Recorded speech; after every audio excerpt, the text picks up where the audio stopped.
Welcome, you're listening to Passages. I'm Drew, and I just have Jason with me tonight. Flying and missing man for me. Tim's taking the night off, so hopefully Tim will be listening in. And it's going to be really strange. This is the first time that we've done this with just the two of us, and I'm a little more nervous than I am normally before we do this. Not that you and I can't talk, but I don't think it's going to be as funny because nobody can throw out the one-liners like my friend one Tim. Of the wittiest people I know. Sharp. A rapier wit. Is that a word? Yeah. Is that a phrase? Isn't that what they call the very fine-tipped sword? One that of the they use Ninja in Turtles. fencing? Oh, that's the... or some type of a sword, I think. Oh, okay. I thought it was like one of those Ninja Turtle weapons. No, that was you had the sai, the bow staff, the katana, and the nunchucks, I believe, in Ninja Turtles. Not that I grew up watching the Ninja Turtles much. This is why we need Tim. We're already off the rails. Yeah, they were heroes in a half shell. Right. One of them had bow staff skills. Should we start over or just keep Let's playing? just keep going. Okay. Yeah. Why not? Because this is really bad so far. If you're still hanging on, thank you for tuning in. Jason and I are going to try to soldier through the best we can without our friend Tim. We were talking about the regularity of the podcast, and we need to do a weekly podcast. So that means from time to time, it's going to be a duet instead of a trio. Well, and we're sticking with the theme of doing this on Wednesday nights, and you're going to have some speaking engagements as summer gets here where you'll be gone on Wednesday nights, and there'll be some times where, we're on vacation or things like that. So as uncomfortable as it is, it's something that I think is going to be a necessity. Hey, the people want what the people want. They demand a weekly podcast. Well, I hope that's enough for them, and they don't start asking for 2 a week or. I don't know if we could do every 2 day. a week.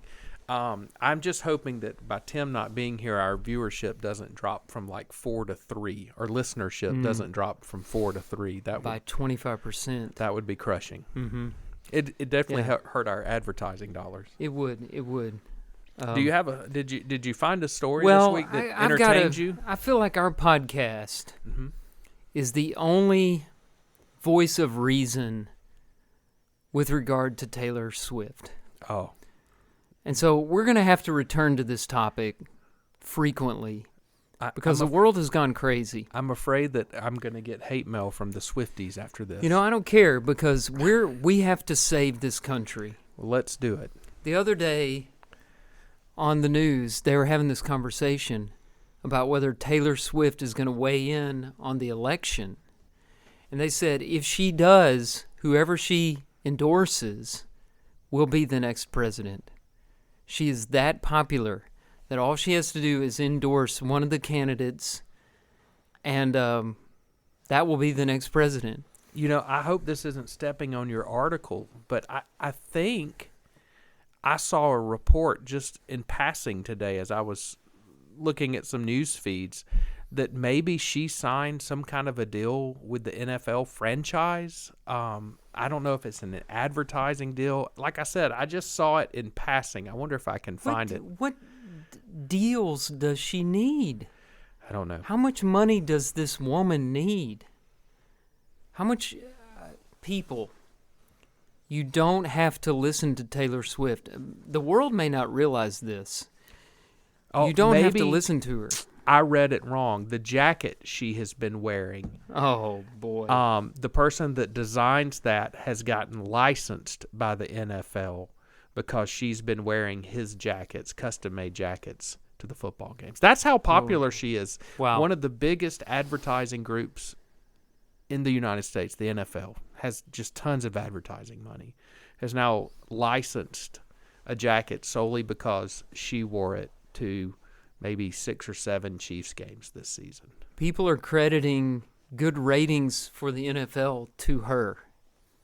How do you feel if you're an NFL football player? Sore at least every Monday after the game. But yeah, that's right. Or Tuesday if you played on Monday night. That's true. Or Friday if you played on Thursday. We have them almost every night, it seems. Yeah. But back to our bashing of Taylor Swift. So I want to return to something I brought up in a previous episode.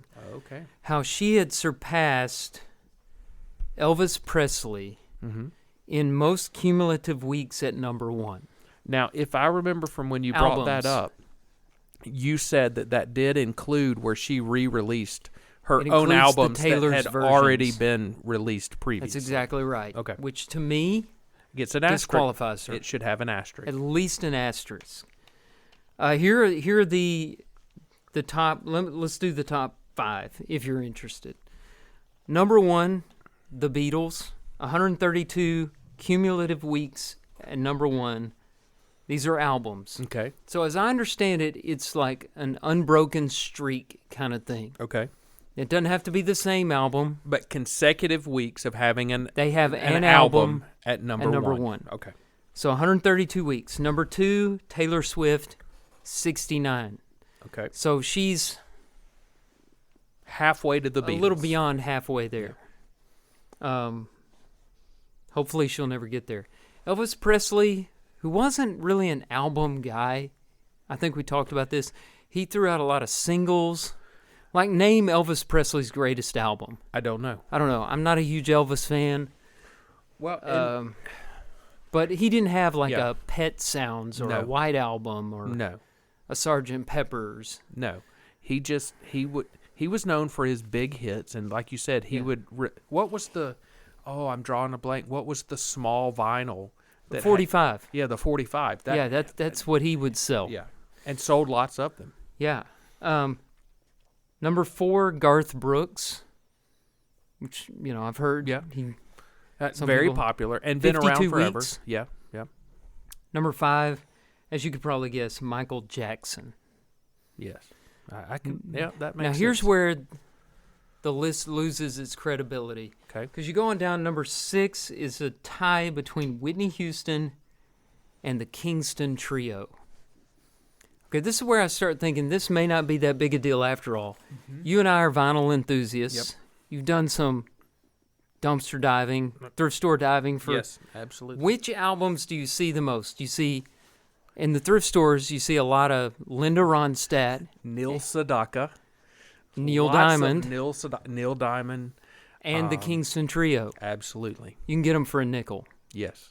Nobody cares about them. Nobody can name a song by them. Nope. So they're number 6. I mean, hopefully one day, through the influence of this podcast, we can drive Taylor Swift into that kind of obscurity. I think we can do it. Okay, so out of the top 5, let's play a little game, and the Swifties are going to hate me for this.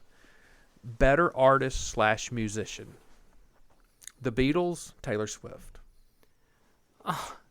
I mean, musically, do you even the Beatles. Have to ask? Well, I'm just asking. Let's just play this game. The Beatles, better musicians, better writers, greater music. Yes. All right. The Taylor Swift and Elvis. Who's the better? She's writer? the better songwriter. She's he the didn't better write songwriter. songs, but he's the better musician, he better changed singer. Music. Yeah, he forever. did forever. And he could sing from what it was not. So she made the transition from bad country to what I consider bad pop.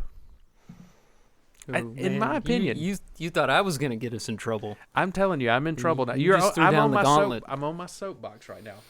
Elvis did from gospel to what was rock at that time, to pop music, to movie soundtrack. I mean, he acted. Yeah. I mean, who was number 4? Garth Brooks. I like her better than Garth Brooks. I'm gonna throw that up. That's the thing is I don't hate Taylor Swift. I just wish people would listen to something else from time to time. I just wish they would. When do I guess it's always been this way, but why do musicians get so much influence that the person she supports politically is who they project will win? When did a musician, someone who writes, sings, performs well, always become so popular? It's just crazy to me. It's always been that way. Oh, maybe You got like Harry Belafonte Am I starting singing to the sound Banana like Boat one of song, our? and he's weighing in on politics. Am I starting to sound like one of our gray-haired friends that just gripe about the way things used to be? I'm afraid You got a few gray hairs. I'm on afraid I'm headed that you. direction. You got a few. I wanted to get. I did a deep dive Okay. into how they rank these, because this is interesting to me, Okay. not from a anti-Taylor Swift point of view, but just how the music industry has changed with the advent of streaming, and like how do you compare the Beatles, Yep. who would release, it was only vinyl. I Yeah. mean, maybe you had 45s and you had LPs. Yep. Then you get into, Tim would say 8 tracks, cassette tapes, CDs, Yes. and now streaming. Yeah. It wasn't until streaming that you didn't have. Streaming is like apples and oranges to albums. It really is, because How do you count it? well, and How do you count an album? we would go purchase the album for 2 songs, maybe 3 songs, and you'd have to purchase the whole album. Now you Couldn't even hear it. can pick or choose. You wouldn't know what the rest of the. If they had one good single, Yeah. they could trick you into buying Yeah. and paying $20 Yeah. for a CD in Yeah. some cases. So I'm trying to paid subscription, Apple Music, Spotify. 1,250 streams is one album unit. Okay. Now I don't know. I mean, could it be 1,250 streams of the same song See, that's or anything off that album? yeah, that's interesting. But that's how they have to do it. And then the second tier is ad-supported audio streams. So that's your Pandora. That's like Pandora. Yeah. Generally, you don't get to choose what's played. It's almost like That's the right. radio, right? Yep. So that goes up to 3,750 streams equals one album. Okay. That's a huge That's a jump big from jump. subscription Yeah. to ad. And there's some other stuff, but that gives you an idea of the game they're playing. Yeah. That's not the same thing. No. That's No, not the same. That's I disagree. Yeah, I totally agree with mean, what. Yeah. I don't think we can compare No. Taylor Swift to the Beatles anymore. They're in two different Well, and worlds, two different markets. that's It's not- exactly right. Two not the different same thing. times. And again, there should be an asterisk just because she's re-released the same album again. Yeah, I mean that's another thing we That, get into. Yeah, that I don't know. It's a different world. I'm with you on that. I'm on your side. I On wasn't this one. very well prepared for that discussion. That's okay. But I found it very interesting, so interesting that I forgot everything that I learned. Yeah. But I found it very interesting when I read it a few weeks ago, because I always wondered, how do you come up with it? What's an album these days? Yeah. And how do you count that? Yeah, because it's Kids aren't buying albums. no. You can hardly find a store to go buy albums. I mean, unless you're getting vinyl and you're going to a special vinyl. And they're still vinyl tracking store. that. That's, Yeah. you know, But I mean, the non-streaming day stuff, of but going there's and buying a CD, negligible amount. like who's buying CDs? Who's Just collectors. yeah. I've noticed just as novelties, Yeah. bands will put out a CD or even a cassette tape, and definitely vinyl. So we were. This is an aside, but we were cleaning out our basement this evening before we came to Bible study because we've got a problem with our septic system, and they're going to have to come do some clean out Fun.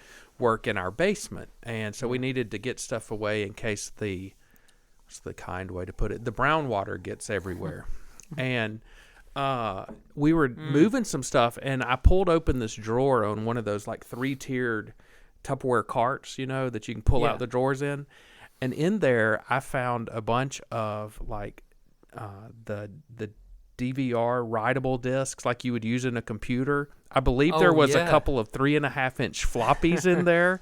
It was quite an interesting find. It was the burnable disc that you would plug in and use to Take store that your to a stuff. museum. I can't wait to go through all this stuff as we reorganize after the clean out. But when you said, vinyls, cassettes, CDs, that it made my mind go there. So, Drew, I've got a question for you. In history, there are a lot of famous or infamous even couples. So we had our partnerships. So you had like Bonnie and Clyde, Antony and Cleopatra. Butch Cassidy of the Sundance Yeah. Kid, Jesse James, and whatever the other guy was that he always palled around with. Mm-hmm. Well, there are people that like to imitate these famous people and create problems. And I found a story. I'm always interested in funny stories that involve police departments or just crazy thing that criminals do. It's just something that I'm drawn to, like a candle, like a moth to a candle, or moth to a flame. So this article says, Bonnie and Clyde wannabes, couple leads deputies on chase in spray-painted car. Now, this happened 2 days ago from our friends up in South Carolina, out of Gray Court, South Carolina. This story was published on January 30th, and it has made every major media outlet that I've seen. I'm looking at it off of the Fox Carolina feed. Okay. So the story says the Lawrence County Sheriff's Office said Bonnie and Clyde wannabes were arrested after leading deputies on 2 pursuits on Monday. According to the sheriff's office, around 9 a.m., deputies on a routine patrol in the area of, who cares, South Frontage Road, wherever, noticed a person speeding in a black Honda sedan and having trouble maintaining lanes. The tag on the vehicle was expired, and deputies were able to identify the driver as Joshua Harvey. Now, I'm going to pause here, and I want you to remember black Honda sedan. It's important to remember that. We're going to come back to that. So the tag like was a expired. Civic or an Accord. That's right. Something like that. They were going to pull them over, so the deputies said a traffic stop was attempted, but Harvey, the person driving, refused to stop. When the pursuit crossed the Greenville County line, a decision at that point was made to terminate the pursuit, so they let him go. So this happened at around 9 a.m. in the morning. Approximately 2:45 p.m. in the afternoon, deputies said they were near Harvey's home, the person in the involved in this, following up on the pursuit from that morning. So they knew who he was. He had expired tags. That's why they let him go, because they're just catch him later. The same car was seen recklessly driven in the area of Bull Hill Road, and another traffic stop was attempted, but the car refused to stop.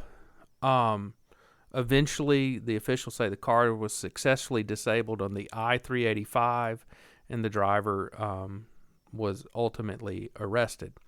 Now, I skipped part of this story that I'm going to come back to now. So we talked about black Honda sedan. Yeah. So let me read it now.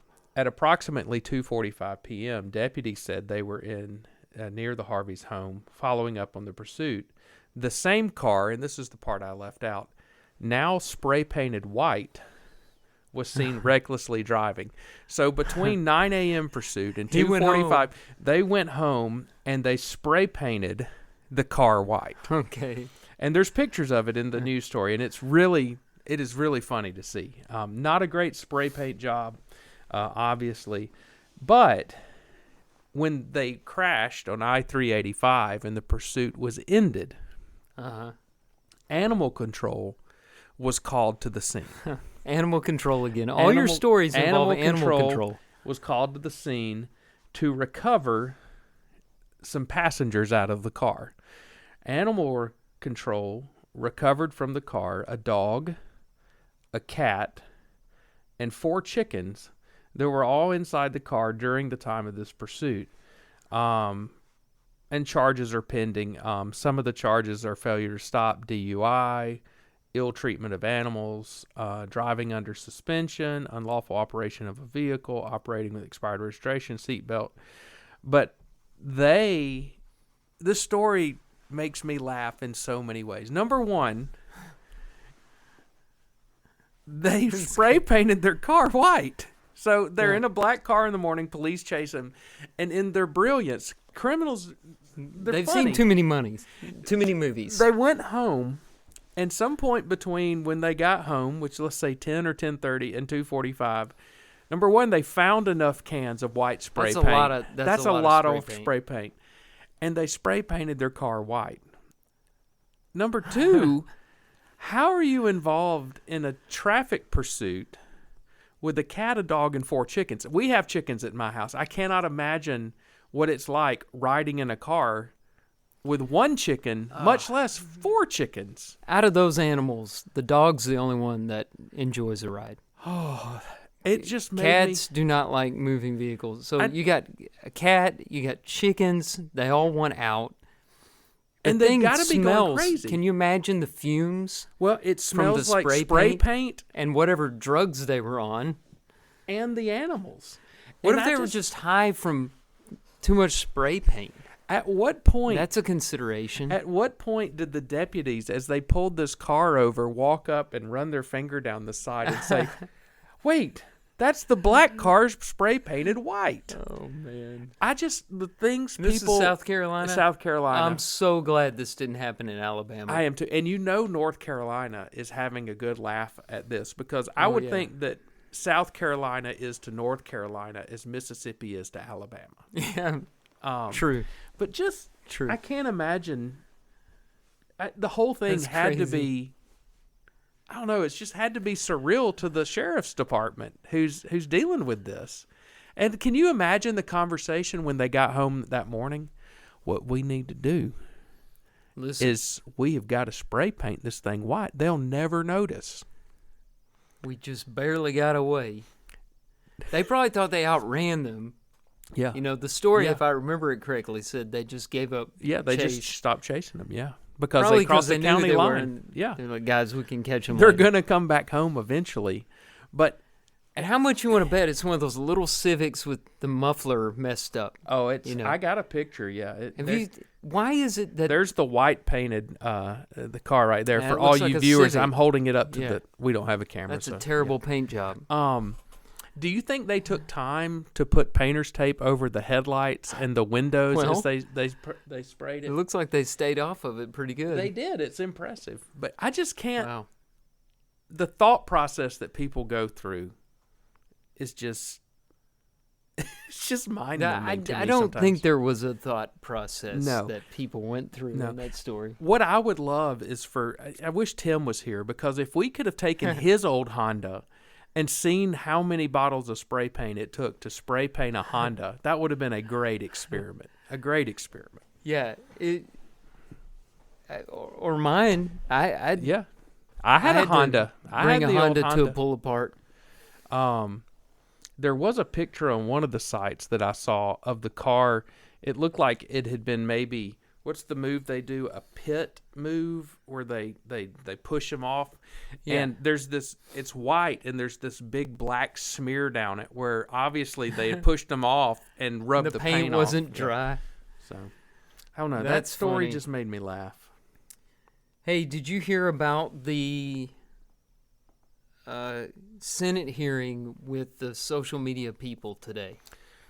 So I caught just a little bit of conversation on it on my way home tonight. There was a little drama. Was it Mark Zuckerberg? Zuckerberg was there, okay. And TikTok guy was there. I think it's a guy. Those were the two big shots. There were some others there as well. And there was the usual. What was the purpose of the hearing?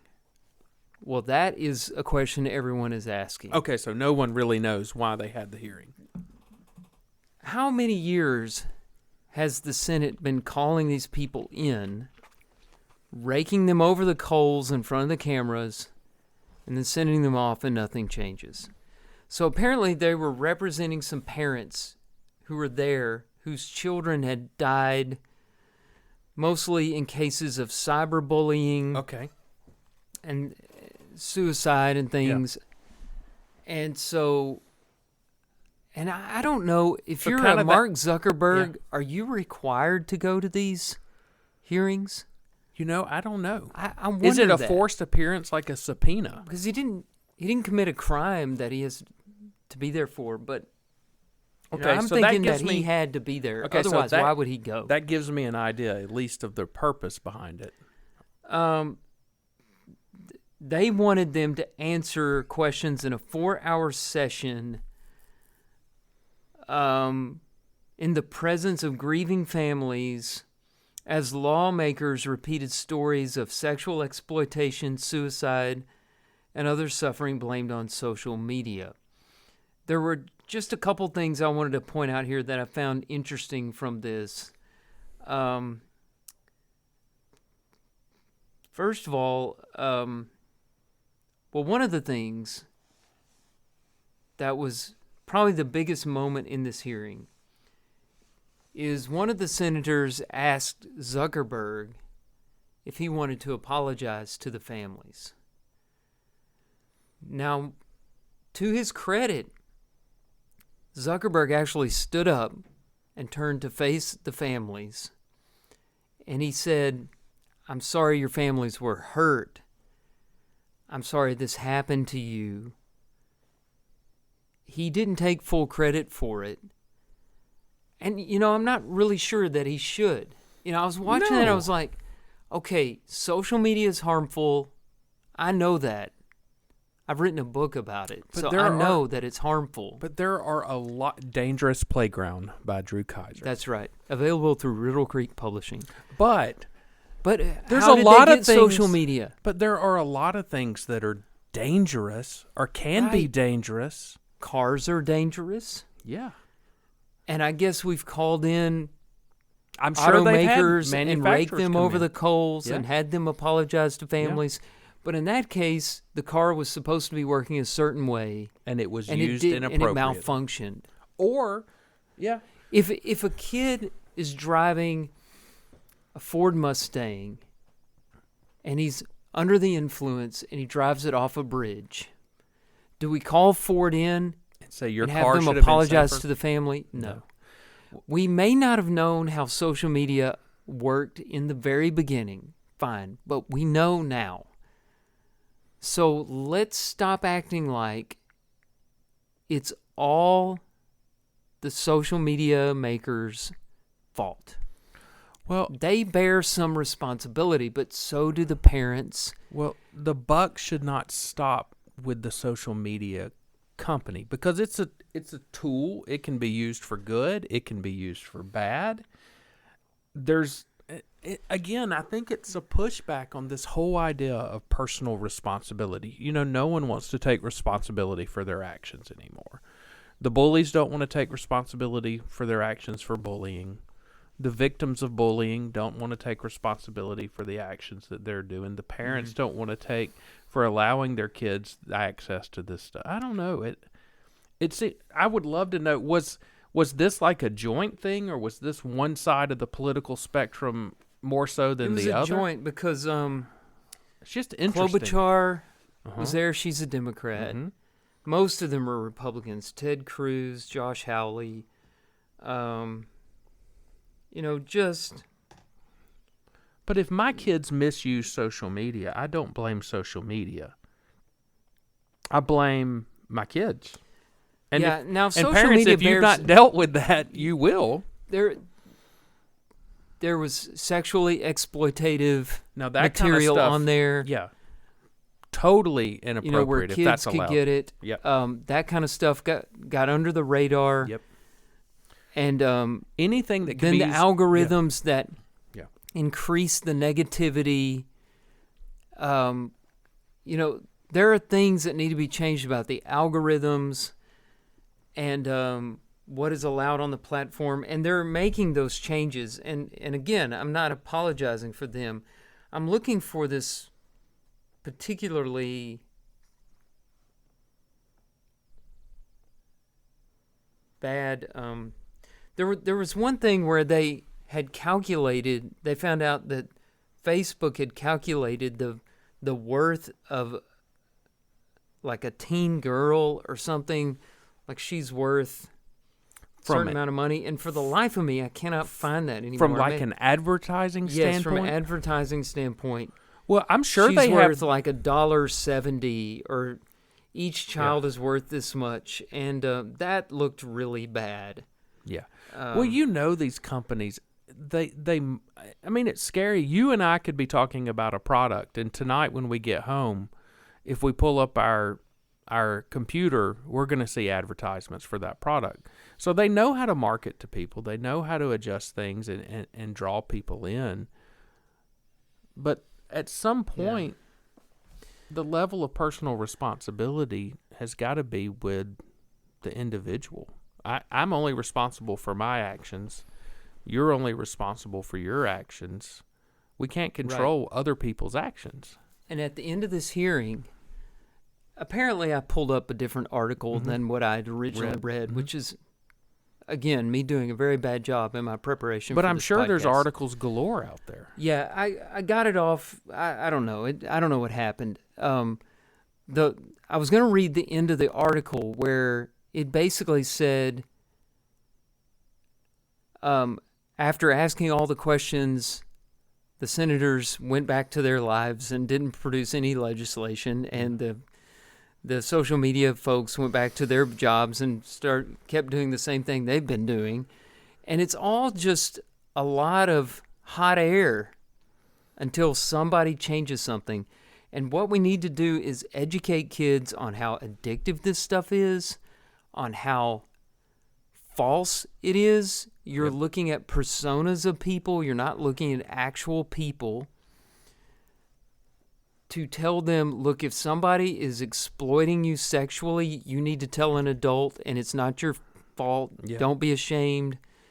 There's one case where a kid was exploited sexually, and he killed himself because he was so ashamed of it.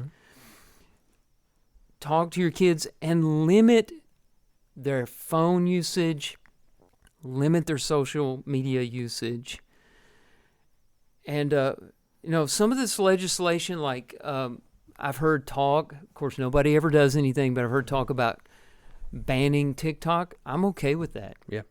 Well, hey, let's do it. I mean, I'm a almost 45, 44-year-old man. I have zero social media on my phone, and it's the most freeing thing in the world. Now, there's some reasons for that, but it's nice not having it. I don't have to. Frees up a lot of time. I don't worry about it. Hey, if you're listening to this, I challenge you, get your phone out, go to settings, go to screen time, and look at how much time you spend scrolling through meaningless drivel. You say that yesterday morning about 10:30 or 11. I check my phone usage time pretty regularly because I'm not productive when I'm on my phone. And at about 10:30 yesterday morning, the number one thing that had used time, it was 7 minutes I had spent on one app. It was my alarm clock. That's how many times I had hit snooze that morning. It was just a little embarrassing when I saw that. Yeah, it was bad. I don't do mornings well. But, there's social media, internet usage, connectivity that we have. It's a wonderful thing. I can reach out. And I still have, like, Facebook. I'm on Facebook. I just don't have it on my phone. If I want to look at it, I can go to my computer, and I can reach out and talk to, today we were talking to somebody in Peru. It's I a invited wonderful a speaker thing. today Yeah. using Facebook, and So, it saved me a lot of time. Some of these things are wonderful things. When I had Instagram, I could look and see what friends that I had in college, how their families are doing. But with these things comes a lot of temptation and a lot of risk for abuse. And man, we got to be responsible with what we're doing, because kids today, I'm so thankful we didn't have this stuff when I was a kid. I'm starting to sound like a grandfather again. Back in my day, but I'm too, because I don't know what our kids are going to. I feel like it's taking their imagination away from them. Thrown it away. They don't know what to do if they don't have the phone in their hand. The one problem I had with Zuckerberg is he denied that there's any research out there showing a link between mental health problems, depression, etc., and social media. And that, look, the science has spoken. Yeah, it is confirmed that every time you look at social media, you feel depressed. Yeah. Well, and I tell you, feel worse, and there's no questioning that. If you want to do a little self-test or home test to see just how tied in you are to social media and your phone and things like that, cut the Wi-Fi off for a little bit. See how Mm-hmm. quickly everybody gets fired up and is mad about. Unplug. Just unplug for a couple of hours and see how your family reacts. And if everybody is upset and mad because they can't get their hit from their phone or their TV, you got a problem with your internet and screen time usage. You just do. And we hear parents say it all the time. We've said it. I took my kid's phone away from him for a few days, and he's actually a lot more pleasant than he was before. Yep, it's just true. And again, I'm so thankful that I did not grow up in a time where everything was on a phone. But hey, we're in that time now, and this And gets back to parents. It does, yeah. You have got to get involved in what your kids are doing on their phones, and you've got to take them away from them every once in a while. You've got to check their screen time. It has to be done. It's such a pain in the neck. Oh, it is. And it causes everybody anxiety. I told my kids the other night, we were talking about this at the Pullum household. I said, I do not enjoy having to get your phone No. and look through it. I despise it. Number one, it makes me anxious. What am I going to find? Number two, it makes you mad. Number three, it's wasting time. I could be doing something I would rather be doing. Yeah. But if you don't occasionally check and see what they're into, I mean, the equivalent of it would be, when I was a kid, going and hanging out at somebody's house and my parents never knowing who I was with, never asking who I was with, just not caring at all what I was doing, and just assuming that everything was okay. They're connecting with other people. Yeah.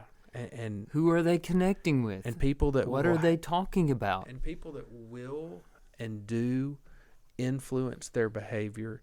And in my experience, both with myself and my family, you always move towards the lowest common denominator. Mm-hmm. It's rare that a bright, shining moment, you pull people up. That kind of stuff, who you're connected with, will almost always bring you down to the lowest common point. And our kids are guilty of it. We as adults are guilty of it. Oh, yeah. That's another thing that we as parents need to do is we need to be better examples on how to use this technology.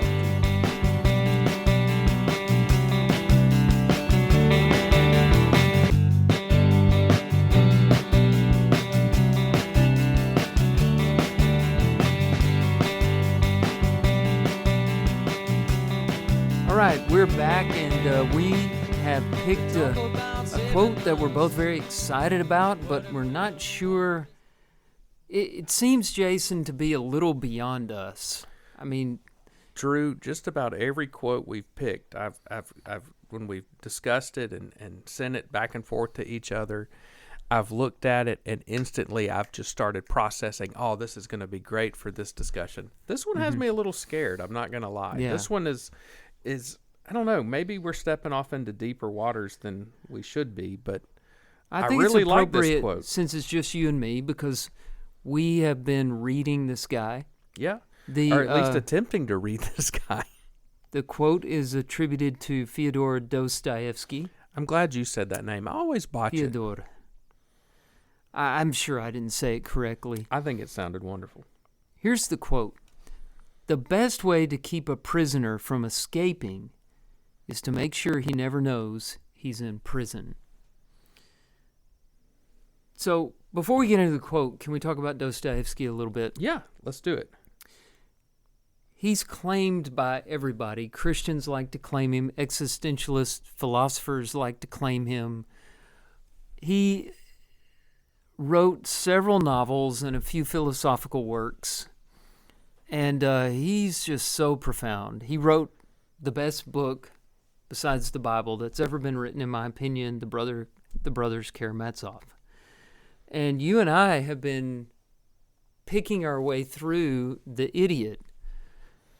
Or, as they say in the Russian translation is The Idiot.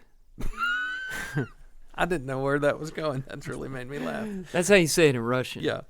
The Idiot is, we Haven't been able to long. finish it. It's like all his novels. It's very long, and it's about this holy fool of sorts, who's very genuine, very sincere. People take advantage of him, mock him, make fun of him, and he's kind of based. I think I read somewhere that in The Idiot, it's kind of an experiment to see how people would react to Christ in what was then contemporary times. Yeah, and it's a real study on the interactions between people and their nature, as far as especially taking advantage of the guy in so many ways. Yeah. Over and over. But when they thought they were taking advantage of him, he's Yeah. so good and virtuous. He knew what they Yeah. were doing, Yeah, and he allowed them to do it anyway. That's right. And we probably need to finish the book before we talk about it anymore. But that it's not as good as the others that I've read, but it's worth the read if you have the time to read it. You and I both have read Crime and Punishment. Mm-hmm. Crime and Punishment is an experiment to see what does a character do if he commits a crime. Can he get away with it if he's not emotionally involved? Mm-hmm. Can he just forensically commit a crime and get away with it? Yeah. And the end of the experiment is that he's not able to detach himself from the guilt No. over what he had done. Yeah, he could not separate the feeling or the emotion from the activity or the act of the crime. Brothers Karamazov is an experiment. I've not read that one. And I won't spoil it for you, but three brothers, one operating on animal instincts. He's hedonistic. If it feels good, do it. The other is an intellectual. His highest pursuit in life is knowledge. And the other is religious. And it's basically a test. It's also kind of a whodunit at the same time. There's a murder that needs to be solved. But you try to see which pursuit leads to a successful, happy life. So it's interesting. It seems like all the books I've read by him are experiments in psychology. What person does best in these scenarios? What type character works in life? What can people get away with psychologically? Well, and in this case, with this story, especially the idea of a prisoner escaping prison, he had some real life experience with this. Yeah. I mean, Yeah, he'd been to prison, right? Yeah. I mean, what a great... He has a great biography, one that nobody would want for their own, but no, I would not. he like was to have captured for some political reasons that we don't understand. almost like for inciting an insurrection, essentially. Yeah. Yeah. But I think he was just hanging around with the wrong group of intellectuals Yep. for the government at that time. This is before the Bolshevik Revolution. And he and his comrades were lined up on a wall in front of a firing squad. Yeah. I mean, to the moment of like, this is it. And they were told at the last moment that their sentence was commuted. Yep. And then he went and worked I in was going to say to hard labor. hard labor, prison camp. Yeah. And so that probably had a bit of an impact on his I would think it would affect your thinking, your thought his processes. thinking from that point forward. But since this quote is about prisons, it's interesting that he's saying there's a prison without walls, Oh, yeah. and in a way. And we've gotten so far away from the quote, I'm going to read it again. The best way to keep a prisoner from escaping is to make sure he never knows he's in prison. So on a very superficial level, from a literal reading of this, you've got the idea of if you want to keep prisoners from getting out of prison, make things comfortable enough for them that they don't realize they're being punished, Make sure they enjoy the experience. and they'll stay. And you don't have to worry about them breaking out if what they're breaking out into is going to be harder to deal with than what they're living in. I mean, on a very superficial, that's what he's saying. But it gets to a lot of, when you start thinking about this and applying it to our lives, man, there's a lot of depth in this quote. There's a lot of different directions, and that's what made it so. So I love C.S. Lewis and his writings, and in the Screw Tape Letters, you know, one of the things that is said is it's basically the idea of if you want to keep a human trapped in their sin, then you make them comfortable in their sin. And he says, I'm drawing a blank. What's the lead demon? Wormwood. Mm-hmm. No, not Wormwood. Well, Screw Tape is speaking. Training Wormwood. Screw Tape says this: one of our best weapons is contented worldliness. Mm-hmm. So if you make someone content and comfortable in what they're doing, you can trap them in the prison of whatever it is. I mean, I don't know, that popped into my mind almost immediately when I read this quote, was that section, and it's early in the book that this pops up. Yeah. Talking That's about... a good connection.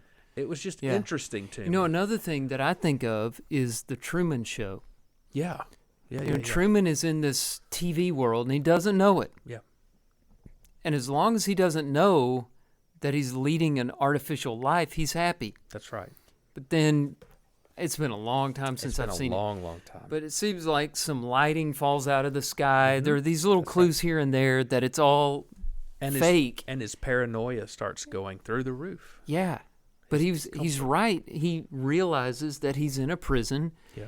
And once he realizes that he's in the prison, he's suddenly unhappy with it. And he wants out. And he wants to escape out. it. Yeah. You know, as I read this quote, one of the things that I thought about was it almost is like it generated more questions than it did conclusions or commentary. Mm-hmm. So what are the prisons that trap us? Sin is obviously a prison we trap ourselves in, right? Mm-hmm. And it's easy to get comfortable in sin, so comfortable that it's easier to stay in it than it is to escape it. Yeah, like... In what you were saying, comfort is not the prison. Comfort is the illusion that keeps you in the prison. That's exactly right. But sin is the prison. That's right. The comfort, your perception of happiness or peace keeps you there. And we've all been at points in our lives where we've been caught up in some sin, and it's pretty comfortable. We kind of like it, actually. Mm-hmm. And it's familiar. It becomes familiar to us. That's right. And when something becomes familiar and comfortable, the last thing you want to do is to give that up. And, you know, coming clean, confessing, repenting, being vulnerable about our situation, that's hard. But that's what it takes to escape that prison. So sin was one of those prisons. You know, addiction is a prison I thought about. But I was just, I wonder what other prisons we trap ourselves in. I think social media is a prison we trap ourselves in. Mm-hmm. You know, just going back to the conversation we were having earlier. Peter said, whatever overcomes you, you are the slave of that thing. Yeah. And that applies to God, too. Oh, yeah. So you choose your taskmaster. Yeah. You know, one question that I had is the and this is you said it raises more questions than answers, but here's a great question raised by this. What's more important, to feel comfortable or to be free? Exactly. Yeah, that's a great question. Yeah. And I think the Bible lands on the freedom.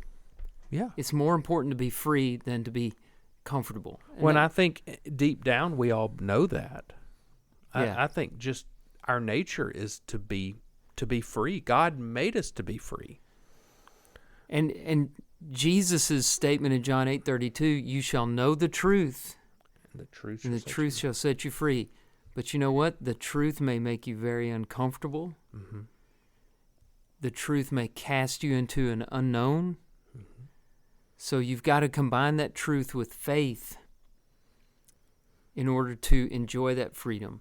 Otherwise, cold, sterile truth will fling you into a panic-stricken existence, right? Yeah. Because if you just have truth, you're thrown out of your prison, sure, but you're freedom without any restraint. You've got freedom now, and you don't know what's going to happen, and you feel totally out of control. That's why we need God. We can't handle freedom without him. We're better off in the prison without God. That's right. But with him, with faith combined with truth, then we can handle the freedom.